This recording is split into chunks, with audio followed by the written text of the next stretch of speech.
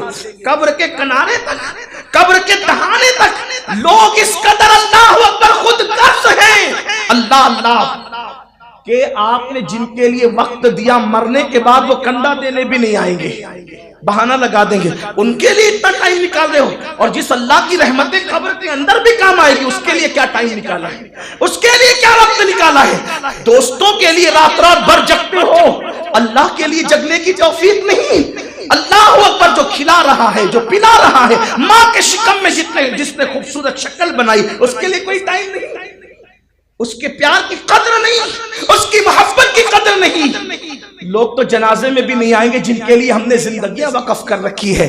غالب نے کہا تھا ہم کو معلوم ہے تغافل نہ کرو گے، لیکن ہم کو معلوم ہے تغافل نہ کرو گے، لیکن خاک ہو جائیں گے مگر تم کو خبر ہونے تک، خاک ہو جائیں گے مگر تم کو خبر ہونے تم تک میت کی خبر پہنچے گی جب تک کہ خاک بھی ہو چکے ہو۔ اب تو لوگ مغفرت کی دعائیں بھی نہیں کرتے، بلکہ بڑی معذرت کے ساتھ دعائیں مغفرت اور قرآن خوانی بھی اخبار کی سرخیوں میں آنے کے لیے کرتے ہیں، میت کی مغفرت کے لیے نہیں کرتے، الا ماشاءاللہ۔ تعزیتی پیغام بھی واٹس ایپ پر اپنی شہرت اور چرچوں کے لیے کرتے ہیں، مغفرت کے لیے نہیں کرتے، الا ماشاءاللہ۔ یہ خود غرضی کا حال ہے، اور تم ان سے دل لگا بیٹھے ہو۔ میرے امام نے کہا تھا دل ہمیں تم سے لگانا ہی نہ تھا، دل ہمیں تم سے لگانا ہی نہ تھا، اب سفر بار ہے، کیا ہونا ہے؟ دور جانا ہے، رہا دل تھوڑا، پوچھ تیار ہے، کیا ہونا ہے؟ کل وہاں دید کا دن، آج یہاں آنکھ بیکار ہے، کیا ہونا ہے؟